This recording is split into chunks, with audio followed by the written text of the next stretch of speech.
Voici la correction de l'exercice 14. On nous dit, au café, le serveur réchauffe 220 ml de lait en y injectant de la vapeur d'eau à 120,0 degrés Celsius. Le virgule 0 signifie que nous sommes précis à 0,1 degrés Celsius près.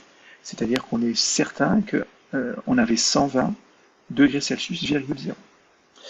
Le lait, initialement à la température de 18,0 degrés Celsius, est réchauffé à 60 degrés Celsius. On a le lait qui va passer de 18 à 60 degrés Celsius. On suppose que les transferts thermiques se font uniquement entre le lait et la vapeur d'eau. C'est-à-dire que la vapeur d'eau va venir apporter et donner de l'énergie au lait pour le réchauffer. Et que toute la vapeur injectée devient liquide puis se refroidit à 60 degrés Celsius. Ça veut dire que pour donner l'énergie, la vapeur d'eau va le faire en deux étapes. Elle va d'abord donc passer de 120 degrés à 100 degrés Celsius. Elle aura donc donné de l'énergie parce qu'elle aura perdu l'énergie en se refroidissant. Ensuite, elle va se transformer en vapeur en restant à 100 degrés Celsius. Elle va se transformer en liquide en restant à 100 degrés Celsius. Puis, elle va passer de 100 degrés Celsius à 60 degrés Celsius. Elle va se refroidir et à nouveau donner de l'énergie au lait. Donc, trois parties, trois étapes pour donner de l'énergie au lait. Première question, donc calculer l'énergie reçue par le lait pour s'échauffer de 18 à 60 degrés Celsius. Donc là, c'est assez simple. On va utiliser la formule qui est connue. Alors, qui nous est donnée ici. Donc, on nous dit que l'énergie transférée lors d'une variation de température, c'est-à-dire une augmentation ou une diminution de température, le delta signifie c'est une soustraction. Delta, et ça représente la température. Donc là, c'est la variation de température, donc c'est le passage d'une température à une autre. Donc sans changement d'état, donc il n'y a pas de passage de solide à liquide, de liquide à gaz, etc. De la masse M d'un corps, de capacité thermique C. On pourra calculer donc l'énergie reçue en multipliant la masse de l'espèce chimique multipliée par une constante qui est la capacité thermique massique, qui est donnée, qui n'est pas à connaître, multiplié par delta taux, c'est-à-dire la variation de la température. C'est-à-dire si je passe de 20 à 30 degrés, j'aurai augmenté de 10 degrés. Si je passe de 20 à 40 degrés, j'aurai augmenté de 20 degrés. Et on me donne justement la capacité thermique massive du lait qui est environ égale à celle de l'eau liquide et qui vaut 4,18 kJ par kilogramme par degré Celsius. Donc, si je veux donc calculer l'énergie reçue, Q, par le lait, je vois que, pour passer de 18 degrés à 60 degrés Celsius, je vois qu'il me faut donc la masse de lait, la capacité thermique massive du lait et la variation de température. Le problème, c'est que je ne connais pas la masse de lait. On me dit au départ que je réchauffe 220 ml de lait. C'est le volume de lait. Donc il va falloir, à partir de ce volume de lait, calculer la masse de lait.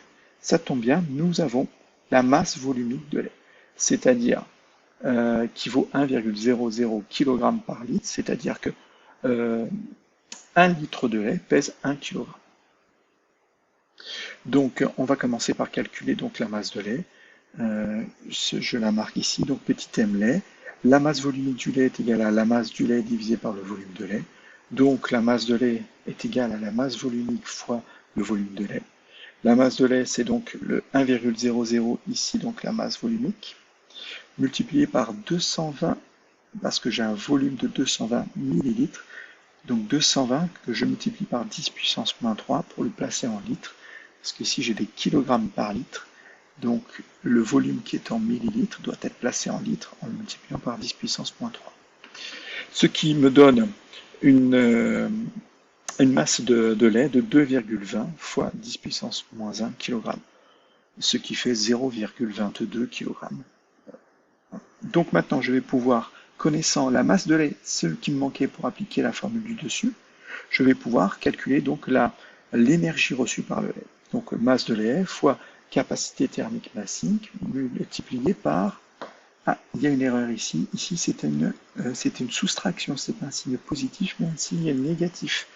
Donc, c'est la température finale moins la température initiale. C'est une variation de température. Donc, la température finale moins la température initiale, et pas plus. Donc, je prends ma masse de lait, 2,20 fois 10 puissance moins 1. Je multiplie par la capacité thermique massique du lait liquide, 4,18, et je multiplie par la différence de température. Je vais passer au final 60 degrés, initialement 18 degrés. Donc je fais 60 moins 18.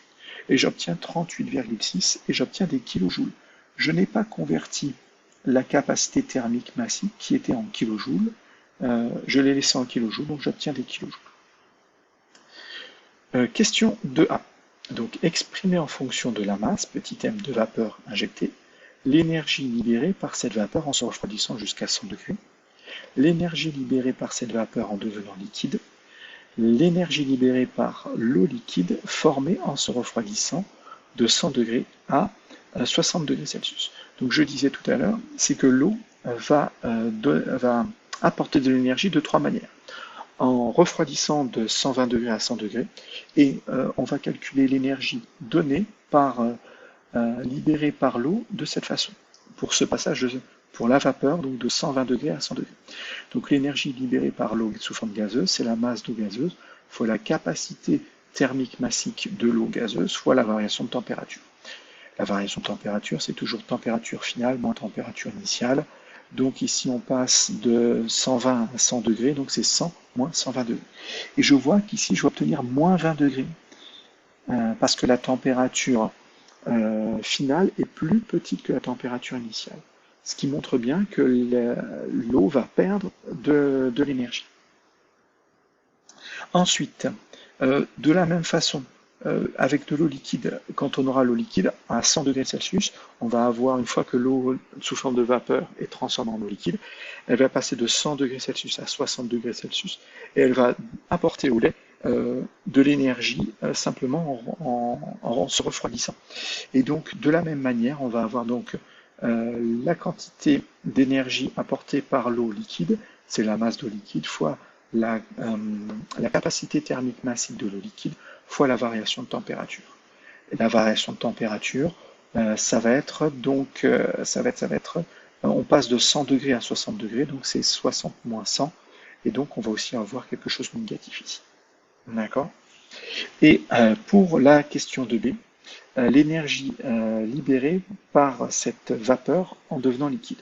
On avait vu dans le cours que lors d'un changement d'état, et on s'intéresse juste au changement d'état, ici l'eau va passer de l'état gazeux à l'état liquide, on va avoir donc l'énergie libérée par l'eau liquéfiée, l'eau qui va passer de l'état gazeux à l'état liquide, c'est la masse de l'eau fois la chaleur latente massique de liquéfaction, c'est-à-dire l'énergie massique de transformation de l'état vapeur à l'état liquide pour l'eau.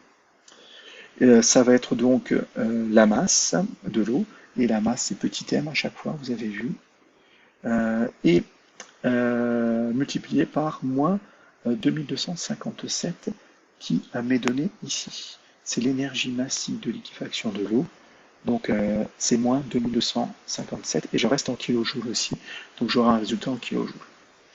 Donc voilà, j'ai remplacé aussi C par leur valeur à chaque fois. Attention, la capacité thermique de l'eau gazeuse est différente de la capacité thermique de l'eau liquide.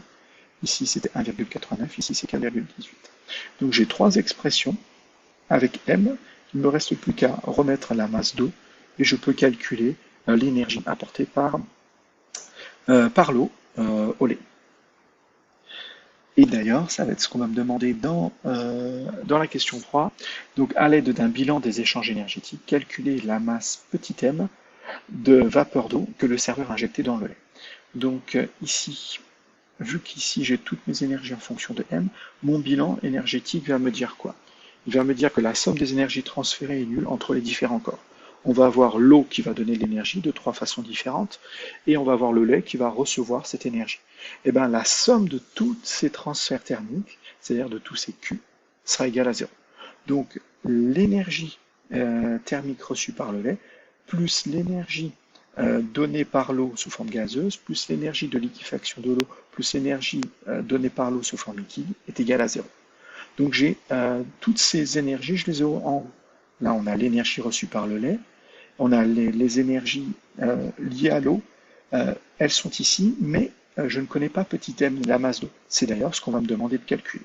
Donc je remplace chacune des énergies par son expression. Donc là, ici, l'énergie reçue par le lait, c'est 38,6 kJ. Je n'ai fait que remplacer par sa valeur. Là, je prends l'expression de celle-ci, je la mets ici. Je prends l'expression de celle-ci, je la mets ici. Je prends l'expression de celle-ci, je la mets ici. Donc c'est égal à 0. C'est ça, donc, le bilan énergétique, la somme des énergies égale à 0. Donc, maintenant, je vais faire les petits calculs. Je fais 1,89 fois 100 moins 120, ça fait moins 37,8. Je fais 4,18 fois 60 moins 100, ça fait moins 167,2. Et je me retrouve avec une expression déjà un peu plus jolie. Maintenant, je vois que j'ai m multiplié par quelque chose, m multiplié par quelque chose, je peux factoriser. Donc je vais avoir 38,6 plus m facteur de 37,8 que je remets là, moins 37,8, pardon, que je remets là, moins 2257 que je remets là, moins 1167,2 que je remets là. Je n'ai plus qu'à faire ce petit calcul, j'obtiens moins 2462. Et je cherche, vu que je cherche m, la masse d'eau, je vais donc transformer. Maintenant j'ai une petite équation à une inconnue. Donc je cherche m et j'ai un nombre plus m multiplié par un nombre égal 0. Je vais pouvoir m'en sortir. Je vais commencer par passer le 38,6 de l'autre côté, il se transforme en moins 38,6. Ensuite, j'ai m multiplié par un nombre.